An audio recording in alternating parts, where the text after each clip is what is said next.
Hello everyone, welcome to my channel. Class 7 Hindi का second chapter दादी माँ। कमजोरी ही है अपनी, पर सच तो यही है कि जरा सी कठिनाई पड़ते बीसों गर्मी, बरसात और बसंत देखने के बाद भी मेरा मन सदा नहीं तो व्यतय अनमना सा हो जाता है। मेरे शुभ चिंतक मित्र मुँह पर मुझे प्रसन्न करने के लिए आने वाली छुट्टियों की सूचना देते हैं और पीठ पीछे मुझे कमज़ोर और जरा सी प्रतिकूलता से घबराने वाला कहकर मेरा मजाक उड़ाते हैं। मैं सोचता हूँ, अच्छा अब कभी उन बातों को ना सोचूंगा। ठीक है, जाने दो, सोचने से होता ही क्या है। पर बरबस मेरी आँखों के सामने शरद की शीत किरणों के समान स्वच्छ शीतल किसी की धुंधली छाया नाच उठती है। मुझे लगता है जैसे कुंवर के दिन आ गए हैं। क्या बोलता है इसमें लेखक कि भाई मेरे जो दोस्त रहते हैं वो मेरे सामने तो बड़ा ही करते हैं, लेकिन पीछे पीठ मेरा मजाक उड़ाते हैं।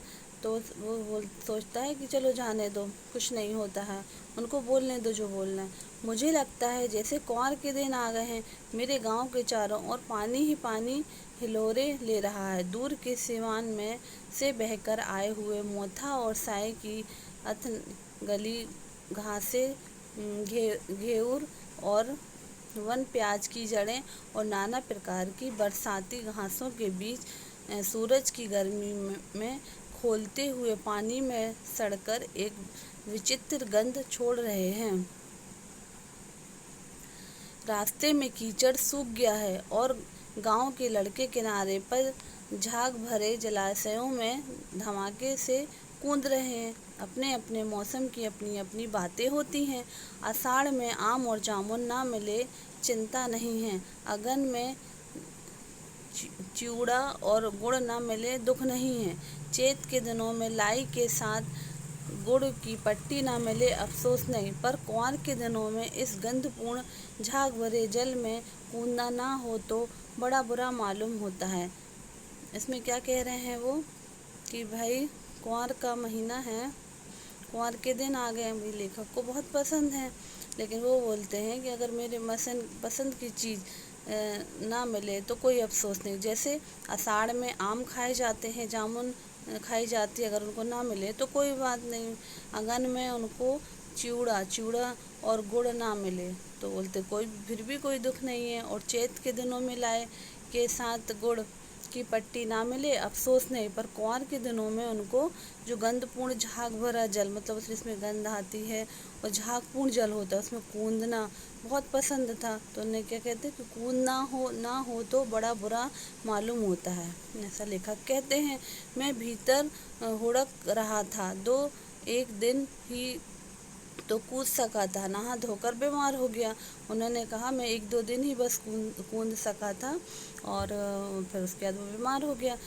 तो बच्चों कभी अगर आप गांव गए हों तो वहाँ पर मतलब जो बच्चे रहते हैं छोटे, तो वो क्या होते जो पानी जो जल रहता है नदी का, वहाँ पर वो लोग नहाते हैं। हल्की बीमार ना जाने क्यों मुझे अच्छी लगती है। तो इसमें लेखक क्या कह रहे हैं, जो हल्का सा बुखार आता है ना तो उनको बहुत पसंद है। थोड़ा थोड़ा ज्वर हो, सर में साधारण सा दर्द हो, खाने के लिए दिन भर नींबू और साबू। लेकिन इस बार ऐसी चीज़ नहीं थी। ज्वर तो चढ़ा था तो चढ़ता ही गया। उन्होंने सोचा कि थोड़ा बहुत अगर बुखार चढ़ता है, थोड़ा बहुत अगर मैं बीमार होता हूँ तो मुझे बहुत अच्छा लगता है, लेकिन इस बार तो बहुत ज़्यादा चढ़ गया और बुखार चढ़ता ही गया। रजाई पर रजाई, उन्होंने कहा इतना बुखार चढ़ा था कि मुझे रजाई पर रजाई ओढ़नी पड़ी। और उतरा रात 12 बजे के बाद। और वो कब उतरा? रात में 12 बजे के बाद उनका बुखार उतरा। दिन में मैं चादर लपेटे सोया था। दादी माँ आई, शायद नहाकर आई थी उसी झाग वाले जल में। पतले दुबले स्नेह सने शरीर पर सफ़ेद किनारीहीन धोती, सर से सफ़ेद बालों के सिरों पर सग टपके हुए जल की शीतलता। आते ही उन्होंने सर पेट छुए, आंचल की गांठ खोलकर किसी अदृश्य शक्तिधारी के चबूतरे की मिट्टी मुंह में डाली, माथे पर लगाई। मतलब उनकी दादी आई, उन्होंने सोचा कि शायद नहा धोकर आई हैं, तो वहाँ पर मतलब आंचल की गांठ खोलकर किसी आदर्श शक्तिशाली, मतलब किसी मंदिर का, मतलब कोई शक्ति भगवान का नाम लेके उनकी मिट्टी उनके मुंह में डाली, थोड़ा सा उनको चटा दिया और माथे पर लगाई ना। तो दिन रात चारपाई के पास बैठी रहती, कभी पंखा छलती, कभी जलते हुए हाथ पैर कपड़े में सहलाती। जैसे आप लोग की मम्मी भी, आप कभी बीमार पड़ते होंगे तो आप लोग को भी वो आपके पास बैठती होंगी, है ना, आपके सिर पर गरम पट्टी रखती होंगी। तो उसी तरह इसमें बताया गया कि उनकी दादी भी उनका बहुत ध्यान रखती थी। सर पर दाल चीनी का लेप करती और 20 बार छू छू कर ज्वर का अनुमान करती। मतलब उनकी दादी बार बार उनका छू कर देख रही थी, ज्वर मतलब बुखार, कि उनको बुखार तो नहीं है। हाड़ी में पानी आया कि नहीं, उसे पीपल की छाल से झोंका कि नहीं, खिचड़ी में मूंग की दाल एकदम मिल तो गई है, कोई बीमार के घर में सीधे बाहर से आकर तो नहीं चला गया। यदि लाखों प्रश्न पूछकर घर वालों को परेशान कर देती। दादी माँ को गवई गांव की 50 किस्म की दवाओं के नाम याद थे। उनकी दादी को मतलब बहुत सारी दवाइयों के नाम याद थे। गांव में कोई बीमार होता उसके पास पहुंचती और वहाँ भी वही काम, हाथ छूना, माथा छूना, पेट छूना। उनकी जो दादी थी ना, तो उनको कई ऐसे नॉलेज था कई दवाइयों का, और वो जहाँ भी जाती थी तो वहाँ पर भी वो किसी का माथा चूमती थी जो बीमार रहता था, उनका पेट भी छू कर देखती थी। फिर भूत से लेकर मलेरिया, सांप, निमोनिया तक का अनुमान विश्वास के साथ सुनाती। मतलब उनको ये पता चल जाता था कि भाई कौन सी बीमारी है। महामारी और विषुचिका के दिनों में रोज सवेरे उठकर स्नान के बाद लवंग और गुड़ मिश्रित जलधारा, गुगल और धूप सफाई कोई उनसे सीख ले। दवा में देर होती, मिश्री या शहद खत्म हो जाता, चादर या गिलाफ नहीं बदले जाते तो वे जैसे पागल हो जाती। उनको दादी को सफाई बहुत पसंद थी। बुखार तो मुझे अब भी आता, नौकर पानी दे जाता। मेस महाराज अपने मन से पकाकर खिचड़ी या साबुन डॉक्टर साहब आकर नाड़ी देख जाते, और कुनेन मिक्सचर की शीशी की तिताई के डर से बुखार भाग भी जाता। पर ना जाने क्यों ऐसे बुखार को बुलाने का जी नहीं होता। ऐसा लेखक कह रहे हैं। ये देखिए उनकी दादी है। किशन भैया की शादी ठीक हुई। दादी माँ के उत्साह और आनंद का क्या कहना। दिन भर गायब रहती, सारा घर जैसे उन्होंने सर पर उठा लिया हो। किशन भैया की शादी ठीक हुई। दादी माँ के उत्साह और आनंद का क्या कहना। दिन भर गायब रहती, सारा घर जैसे उन्होंने सर पर उठा लिया हो। पड़ोसी ने आती, बहुत बुलाने पर दादी माँ आती। बहन बुरा ना मानना, कार परोजन का घर ठहरा। उन्होंने जो सोचा, दादी बोली कि भाई शादी का घर है, यहाँ काम बहुत रहता है, तो एक काम अपने हाथ में ना करूँ तो होने वाला नहीं। जानने को क्यों सभी जानते थे कि दादी माँ कुछ करती नहीं, पर किसी काम में उनकी अनुपस्थिति विलंब का कारण बन जाती। उन्हीं दिनों की बात है। एक दिन दोपहर को मैं घर लौटा। बाहरी निकसार में दादी माँ किसी पर बिगड़ रही थी। मतलब कि कोई उनके घर आया था तो उनको गुस्सा कर रही थी दादी। देखा पास के कोने में दुबकी रामी की चाची खड़ी हैं। सो ना होगा धन्नो, रुपए मैं सूद के आज दे दें। मतलब जो वो आई थी ना उनकी चाची, तो वो दादी से पैसा उधार ली थी। तो वही दादी कह रही थी कि भाई सूद के साथ मुझे पैसे आज ही चाहिए, तेरी आँख में तो शर्म है ही नहीं। ऐसा वो कहने लगी दादी, भाई तुमने जो पैसा लिया है तो आप मुझे वापस करो। मांगने के समय कैसी आई थी उन्हें कि भाई मांगने के लिए तो आ जाती हो लेकिन देने के टाइम नहीं देती हो। तो पैरों पर नाक रगड़ती फिरी, किसी ने एक पाई भी ना दी। अब लगी है आजकल करने, फसल में दूंगी। वो हर बार बोलती कि जब मेरी फसल आएगी, फसल कटेगी तो मैं आपके पैसे चुका दूंगी। अब क्या तेरी खातिर दूसरी फसल कटेगी। मतलब वो बार बार जब कहती कि भाई फसल कटेगी तब दूंगी, तो वही दादी उनको चाची को गुस्सा कर रही थी। तो दूगी मालकिन रामी की चाची रोती हुई दोनों हाथों से आंचल पकड़े दादी माँ के पैरों की ओर झुकी। बिटिया की शादी है, आप ना दया करेंगी तो उस बेचारी का निस्तान कैसे होगा। मतलब वो दादी के पैरों पे गिर गई और बोलने लगी कि भाई बिटिया की शादी है, अगर आप दया नहीं करेंगी तो फिर मतलब कैसे हो पाएगा सब।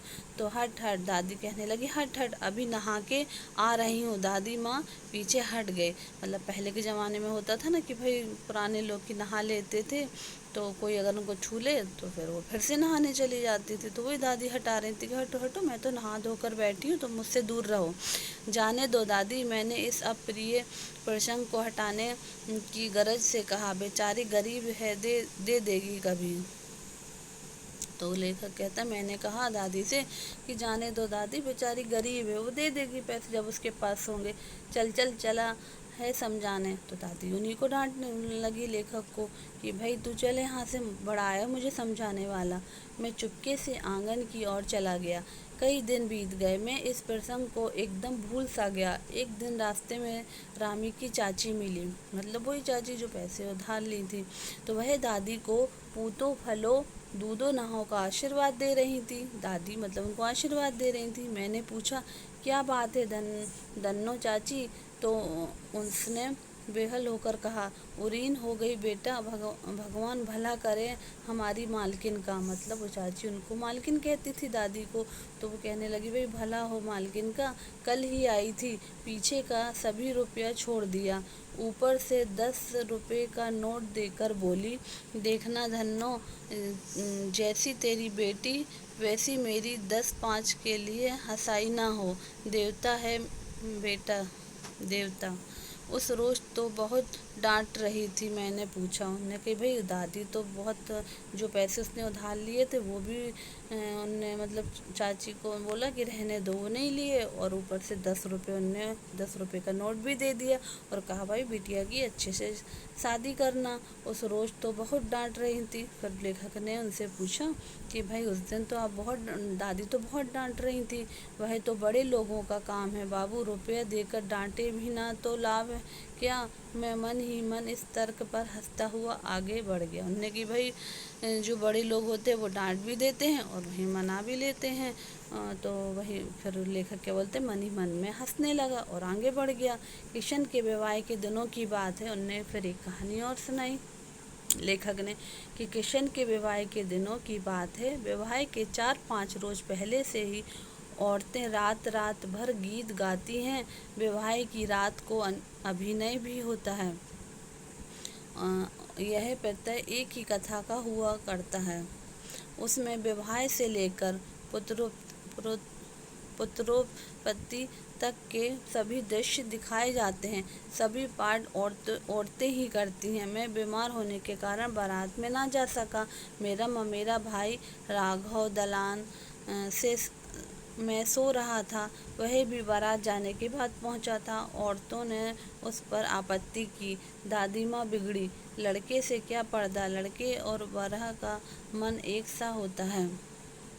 मुझे भी पास ही एक चारपाई पर चादर उड़ाकर दादी माँ ने चुपके से सुला दिया था। बड़ी हंसी आ रही थी। सोचा कहीं जोर से हंस दूं, भेद खुल जाए तो निकाल कर बाहर कर दिया जाएगा। मतलब वो बोलते मैं वहीं पर लेटा था और चादर डालकर दादी ने मुझे सुला दिया। लेकिन अगर मुझे, उनको हंसी भी आ रही थी लेखक को, भाई जो लोग जो औरतें जो खेल रही हैं, जो कर रही हैं नाटक, वो मैं भी देखूंगा। जब बारात चली जाती है तो घर पर जो औरतें रहती हैं वो क्या करती हैं, एक्टिंग करती हैं, अभिनय करती हैं। तो वो सब उनको देखना था। तो दादी ने कहा कि भाई इनको सुला देते हैं तो हम लोग अपना करेंगे। तो लेखक क्या करते हैं, उनसे झूठ मूठ का सो जाते हैं और लेकिन उनको हंसी आती है। उन्होंने सोचा कि अगर मैं हंस दूंगा तो दादी मुझे बाहर कर देगी। पर भाभी की बात पर हंसी रुक ना सकी और भांडा फाड़ हो गया। उनकी भाभी कुछ बोल रही होंगी तो बस उनको बहुत हंसी आने लगी लेखक को। तो सबको पता चल गया भाई वो जग रहे हैं। देबू की माँ ने चादर खींच लिया। कहो दादी यह कौन बच्चा सोया है, बेचारा रोता है शायद, दूध तो पिला दो। हाथापाई शुरू हो गई। मतलब लोग मजाक कर रहे थे। दादी माँ बिगड़ी, लड़के से क्यों लगती हो? तो उन्होंने कहा भाई लड़के से क्यों मजाक कर रही हो, उसको छोड़ो। सुबह रास्ते में देबू की माँ मिली, कल वाला बच्चा, मतलब चिढ़ाने लगे उनको भाई लेखक को भी, कल वाला बच्चा है भाभी। मैं वहाँ से जोर से भागा और दादी माँ के पास जा खड़ा हुआ। किसी प्रकार का अपराध हो जाने पर जब हम दादी माँ की छाया में खड़े हो जाते हैं, अभयदान मिल जाता है। स्नेह और ममता की मूर्ति दादी माँ की एक एक बात आज कैसी कैसी मालूम होती है। परिस्थितियों का वात्या चक्र जीवन को सूखे पत्ते सा कैसा नचाया है, इसे दादी माँ खूब जानती थी। दादा की मृत्यु के बाद से ही वे बहुत उदास रहती। संसार उन्हें धोखे की टड्डी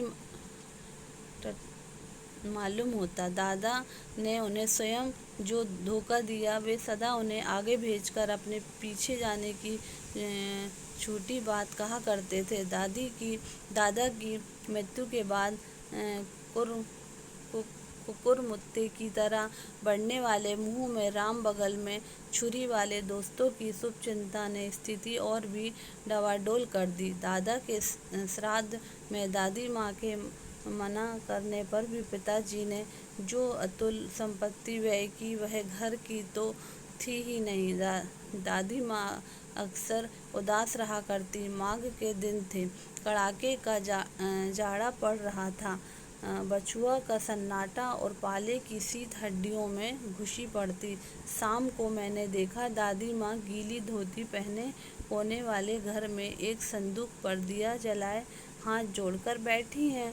उनकी स्नेह कातर आंखों में मैंने आंसू कभी नहीं देखे थे। वे बहुत देर तक मन माने उनके पास बैठा रहा। उन्होंने आंखें खोली। दादी माँ, मैंने धीरे से कहा, मतलब लेखक बोलते, मैंने धीरे से कहा, दादी माँ, तो क्या है रे, तू यहाँ क्यों बैठा है? दादी ने कहा, क्या है, तू यहाँ क्यों बैठा है? दादी माँ, एक बात पूछूं, बताओगी ना? मैंने उनकी स्नेहपूर्ण आंखों की ओर देखा। क्या है, पूछ। दादी ने कहा, क्या है, पूछ। तुम रोती थी? दादी माँ मुस्कुराई। पागल, तूने अभी खाना भी नहीं खाया ना? चल चल, धोती तो बदल लो। दादी माँ, मैंने कहा, मुझे सर्दी गर्मी नहीं लगती बेटा। वे मुझे खींचती रसोई घर में ले गई। सुबह मैंने देखा चारपाई पर बैठे पिताजी और किशन भैया मन मारे कुछ सोच रहे हैं। दूसरा चारा ही क्या है? बाबू बोले, रुपया कोई देता नहीं, कितने के तो अभी पिछले ही भी बाकी हैं। वे रोने रोने से हो गए हैं। रोता क्यों है रे? दादी माँ ने उनका माथा सहलाते हुए कहा, मैं तो अभी हूँ ही। उन्होंने संदूक खोलकर एक चमकती सी चीज़ निकाली। तेरे दादा ने यह कंगन मुझे इसी दिन के लिए पहनाया था। उनका गला भर आया। मैंने इसे पहना नहीं, इसे सहेज कर रखती आई हूँ। यह उनके वंश की निशानी है। उन्होंने आंसू पोंछकर कहा, पुराने लोग आगा पीछा सब सोच लेते थे बेटा। उन्होंने क्या कहा कि दादाजी एक कंगन दे गए थे, जो मैंने उसको मतलब अच्छे से रखा अपने पास। पुराने लोग की क्या आदत रहती है कि वो मतलब आगे का पीछे का सब सोचते हैं, सोच लेते हैं कि मतलब अगर वो चले गए तो उनके घर वालों का क्या होगा। तो सचमुच मुझे दादी माँ साभ्रश देवी सी लगी, तो दिली छाया विलीन हो गई। मैंने देखा दिन काफ़ी चढ़ा आया। पास के खम्बे खजूर के पेड़ से उड़कर एक कौआ अपनी घिनौनी काली पाखे फैलाकर मेरी खिड़की पर बैठ गया। हाथ में अब भी किशन भैया का पत्र काँप रहा है। काली चींटियों सी कतारें धूमिल हो रही हैं। आँखों पर विश्वास नहीं होता। मन बार बार अपने से ही पूछ बैठता, क्या सचमुच दादी माँ नहीं रही? मतलब उनकी दादी माँ नहीं थी। मतलब वो याद कर रहे थे कि भाई मेरी दादी माँ ऐसी थी। तो यह कहानी किसने लिखी है? शिव प्रसाद सिंह ने। बच्चों, आपको यह कहानी कैसी लगी? अगर यह वीडियो अच्छा लगा हो तो लाइक करिएगा, सब्सक्राइब करिएगा। Thank you.